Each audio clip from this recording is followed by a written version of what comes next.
नमस्कार, जय हिंद साथियों। स्वागत है आपके अपने यूट्यूब चैनल सक्सेस इन 82 में। साथियों, आज 1 सितंबर है और आज से शिक्षा विभाग के कई सारे नियमों में बदलाव होने जा रहा है।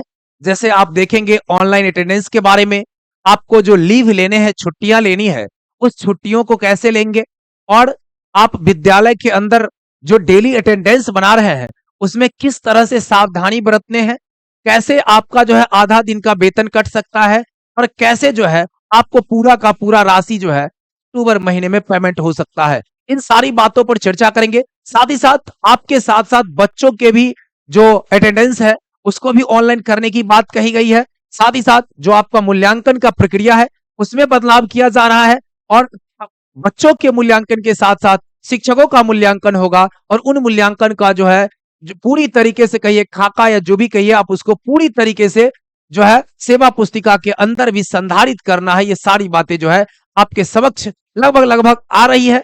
और साथ ही साथ एक चीज और चर्चा करेंगे, सक्षमता परीक्षा जो है आपका प्रथम का काउंसलिंग और द्वितीय के काउंसलिंग जो है या परिणाम जो है कब तक आने वाला है, इन सभी बिंदुओं पर आज के सेशन के अंदर चर्चा करने वाले हैं। तो सबसे पहली बात देखिए कि 1 सितंबर आज का दिन है और आज से बहुत सारे नियम में बदलाव हो रहे हैं। आप सभी साथी लगभग 2 तारीख से विद्यालय जब खुलेगा तो आप अटेंडेंस बनाएंगे और बहुत सारे लोग का तो आज ही अटेंडेंस बना रहे होंगे। तो उसके नियमों में क्या बदलाव हुआ है इस पर थोड़ा सा जो है सो नजर डालेंगे। जैसे पहली बात देखिए कि ई शिक्षा कोष की बात करेंगे। ई शिक्षा कोष में आपको छुट्टियों का और आज से 100% जो है अनिवार्य कर दिया है अटेंडेंस बनाना। अब अगर आप ऑफलाइन अटेंडेंस बनाते हैं तो उसको अवैध करार किया गया है। अब उस पर भी हम चर्चा करेंगे थोड़ा सा विस्तार से, क्योंकि अब पहले ये देख लीजिए कि आपको ई शिक्षा कोर्स एप्लीकेशन को अनइंस्टॉल करना है। अनइंस्टॉल करने के बाद उसको इंस्टॉल कर लेना है। हो सकता है कि अपडेट करने के बाद आपको सारी चीजें ना आए, लेकिन अपडेट अगर किए होंगे हो सकता है कि सब कुछ नहीं आता है, तो आपको अनइंस्टॉल करना है। अनइंस्टॉल करके इंस्टॉल कर लीजिए, आपका सारा चीज उसमें आ जाएगा। फिर उसमें जो मास्टर डाटा वगैरह है उसको आप डाउनलोड कर लीजिए, लोकेशन को रिफ्रेश कर लीजिएगा, फिर अटेंडेंस आप बनाइएगा और उसमें जो भी चीजें हैं सब अपडेट हो जाएगा, आपके सामने आ जाएगा। पहला बात। दूसरा बात देखिए कि आज से ऑनलाइन अटेंडेंस बनाना 100% क्या कर दिया है, अनिवार्य कर दिया गया है। अक्टूबर में पेमेंट मिलना है आपका, सितंबर का ही पेमेंट अक्टूबर में मिलेगा। तो आज से ऑनलाइन उपस्थिति 100% अनिवार्य कर दिया गया है। अब 100% अनिवार्य कर दिया है, लेकिन आपके मन में ये प्रश्न होगा कि सर मेरे यहाँ जो है आपका ये ऐप नहीं काम कर रहा है। आपके मन में ये आ रहा होगा कि ऐप नहीं काम कर रहा। दूसरी बात यह है कि अटेंडेंस जो है लोकेशन नहीं सही से पकड़ पा रहा है। तो इन समस्याओं के लिए आपको 2 नंबर दिए गए थे, उन 2 नंबर पर आपको संपर्क करना है और आप अपनी शिकायत वहां पे दर्ज कर देनी है। देखिए अब कॉल नहीं लगेगा, ये बात ठीक है। बहुत सारे पूरे बिहार के अंदर के सभी शिक्षक कॉल लगा रहे होंगे, जहां भी लगभग 50-60 हजार लोग अभी भी अटेंडेंस नहीं बना रहे हैं। तो कहीं ना कहीं कुछ कमियां हैं, इसी वजह से नहीं बना रहे हैं। और 3 लाख 3.5 लाख या 4 लाख लोग बना रहे हैं, तो उनके यहाँ सब कुछ ठीक ठाक है तो बना रहे हैं। तो कहीं ना कहीं जो कमियां हैं उसके लिए आपको शिकायत करना है। और अगर फोन नहीं लगता है, आपको उसमें टिकट रेज का ऑप्शन आ जाता है। टिकट रेज का ऑप्शन आएगा, उस टिकट रेज के माध्यम से कंप्लेन कर सकते हैं। ठीक है, टिकट रेज का ऑप्शन आ जाएगा, उसमें देखिएगा तो उस पे आप कंप्लेन कर सकते हैं। ये उसके बाद देखिए कि अगर आप ऑफलाइन अटेंडेंस बनाते हैं तो क्या होता है। ऑफलाइन अटेंडेंस को अवैध करार दिया गया है, आज आपने देखा होगा। लेकिन विषम परिस्थिति में, आप केवल विषम परिस्थिति बनना अटेंडेंस है, अटेंडेंस डेली बनेगा ऑफलाइन, ये नहीं कि नहीं छोड़ना नहीं है, डेली बनाना है। लेकिन विषम परिस्थिति में ही उसको वैध माना जाएगा जब आपने टिकट रेज करके शिकायत दर्ज कर दिया होगा, जब आप बीआरसी से संपर्क करके अपनी सूचना शिकायत लिखा दी होगी, जब आप उस नंबर पर कॉल करके अपना शिकायत लिखा देंगे, तभी जा करके आपको जो है और ऑफलाइन अटेंडेंस का जो है वैलिडिटी मिलेगी और उस ऑफलाइन के अनुसार आपको पेमेंट दिया जाएगा। ठीक है, ये बातें कही गई है, इस बात को ध्यान से सुन लीजिएगा कि ऑफलाइन अटेंडेंस को जो है वो मान्यता तब है जब आप विषम परिस्थिति में है। वैसे आपको बनाना डेली है, ऑफलाइन भी ऑनलाइन भी, मतलब रजिस्टर पर भी बनाना है, ये नहीं कि छोड़ देना, बनाना है अटेंडेंस। ठीक है, उसके बाद देखिए सितंबर माह का पेमेंट जो है ऑनलाइन उपस्थिति के आधार पर ही मिलने वाला है। सितंबर माह का पेमेंट अक्टूबर में जो मिलेगा वो ऑनलाइन उपस्थिति के आधार पर ही मिलेगा। इस बात को एकदम ध्यान से रख लीजिएगा अपने ध्यान में। और समय, एक बात देखिए, ऑनलाइन अटेंडेंस के माध्यम से आपने देखा होगा कि एक चीज और कही गई है कि अगर आप 10 बजे के बाद अटेंडेंस बनाते हैं, 10 बजे के बाद बनाते हैं, तो आपको आधे दिन का सीएल उसके अंदर इंक्लूड हो जाएगा। 2 दिन 10 के बाद बनाएंगे तो आपका एक सीएल खत्म हो जाएगा। क्योंकि ऑनलाइन चीजें हैं तो वो अपने आप काउंट होता चला जाएगा। ठीक है, इस बात को ध्यान रखिएगा और इस बात को हेडमास्टर साहब को भी इसको क्या करना है, संज्ञान में रखना है, उसको नोट करके रखना है, ठीक है। और अगर 10 बजे के अंदर आप अटेंडेंस बनाते हैं, यानी टाइमिंग आपका 9 बजे है, कोशिश करिए कि 9 बजे से 2 मिनट पहले ही बना लीजिए तो ज्यादा बेहतर है। लेकिन 9 बजे के 2-4 मिनट आगे पीछे अगर बनाते हैं तो ज्यादा दिक्कत वाली बात नहीं है। लेकिन प्रत्येक दिन अगर आप 9:15, 9:30, 9:15, 9:30 में बनाते हैं तो आपके ऊपर जो है सो, ठीक है, आपके ऊपर मतलब शिकायत होगा, और मतलब आपके बारे में जो है वो बीआरसी से आपको कॉल आएगा, या बीआरसी के माध्यम से आपको जो है ना पूछताछ की जाएगी कि आपने आखिर ऐसा क्यों किया। आपका टाइम जब 9 बजे है तो 9 बजे आखिर आप क्यों नहीं पहुंच पा रहे हैं, तो ये बीआरसी जो है आपको सूचना देगी। ये बातें हैं, ठीक है, बीआरसी आपको, ठीक है, इस चीज के लिए आपको आगाह करेगी कि आप जो है सतर्क हो जाइए, अन्यथा की स्थिति में आपके ऊपर आगे कार्रवाई हो सकती है।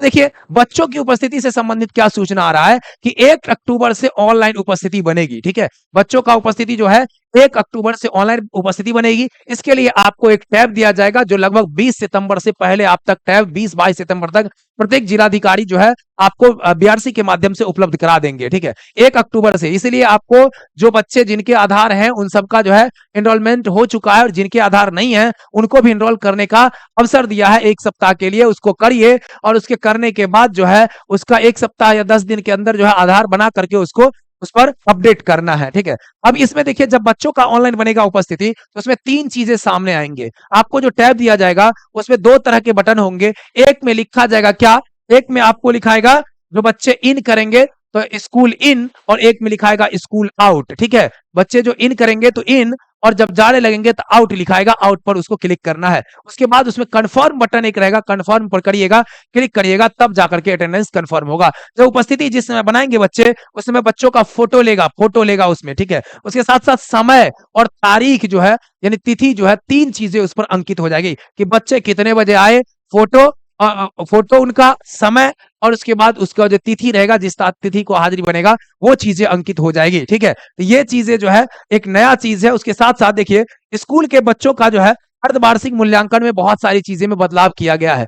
जो अब 18 सितंबर से आपका जो मूल्यांकन बच्चों का होने वाला, पहले विद्यालय के शिक्षक ही आप स्वयं जो है मूल्यांकन बच्चों का करते थे, लेकिन इस मूल्यांकन के अंदर जो है नियम में बदलाव लाया गया है कि जो बीआरसी जो है तय करेगी आपको कि किस विद्यालय में कौन से टीचर जा करके और गार्डिंग का काम करेंगे। जो टीचर है वो जाएंगे और गार्डिंग का काम करेंगे। गार्डिंग के साथ वो कॉपियों का जो है सुरक्षित वो अपने घर, वो मतलब विद्यालय के अंदर जमा करे, या उसके लिए जो बीआरसी जहां तय करेगी वो या सीआरसी पर आपको तय किया जाएगा, तो सीआरसी के अंदर जमा करना होगा कॉपी को। और भी वो तय चूंकि नहीं हुआ है तो वो उसको जमा करना है बीआरसी या सीआरसी के अंदर। हमें लगता है सीआरसी पर ही रहेगा, तो सीआरसी पर जाकर के पुनः जो है दूसरे शिक्षक के द्वारा उस कॉपी का जांच किया जाएगा, मूल्यांकन किया जाएगा। और जांच के बाद जो है उसमें यह देखा जाएगा कि किस विद्यालय के शिक्षक का परफॉर्मेंस, यानी कि किस विद्यालय के बच्चे का परफॉर्मेंस बेहतर है। जिस विद्यालय के बच्चे का परफॉर्मेंस बेहतर रहेगा उसके हिसाब से सेवा पुस्तिका पर संधारण भी किया जाएगा। ये सारी बातें जो है सो आज से ये लागू होने जा रहा है।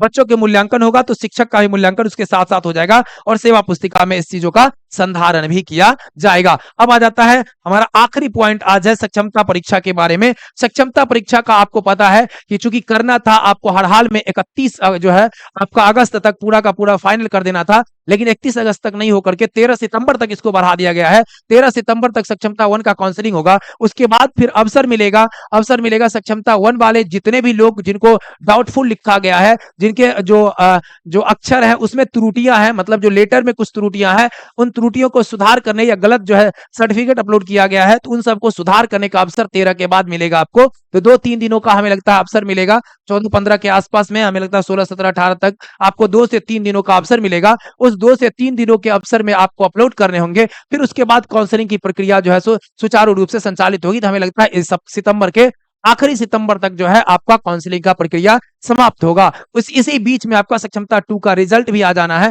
15 तारीख तक उम्मीद है ऐसा कि पूरा रिजल्ट आपको आ जाएगा। 5-6 तारीख तक आपका जो है सक्षमता जो सेकंड है आपका सक्षमता द्वितीय का जो है 5 से 6 तारीख तक आपका वो आ जा रहा है, जो क्वेश्चन पेपर है, जो एमआर सीट है आपका, इन सब चीजों का जो है वो मतलब बीएसई भी जारी कर देगी, ठीक है। तो उसके बाद आपको क्या करना है, उसके बाद आपका रिजल्ट आएगा। तो इसी माह के लास्ट तक, सितंबर माह के लास्ट तक आपका रिजल्ट आएगा, और आपका काउंसलिंग अक्टूबर में होगा। अक्टूबर में आपका क्षमता द्वितीय का लगातार बहुत सारे साथी हमें कॉल कर रहे थे कि सर कब तक जो है परिणाम आएंगे, कब तक रिजल्ट आएंगे सर। तो सबसे पहले रिजल्ट से पहले तो आपको आंसर की जारी करना है। सब प्रक्रिया है, धीरे धीरे ये होगा, ये सितंबर माह में कंप्लीट होगा और अक्टूबर में आपका काउंसलिंग होगा। तो धीरे धीरे सारा प्रक्रिया होगा, तो निश्चिंत रहिए, आप लोगों का काउंसलिंग कंप्लीट हो करके कम से कम जो है दिसंबर तक जाएगा।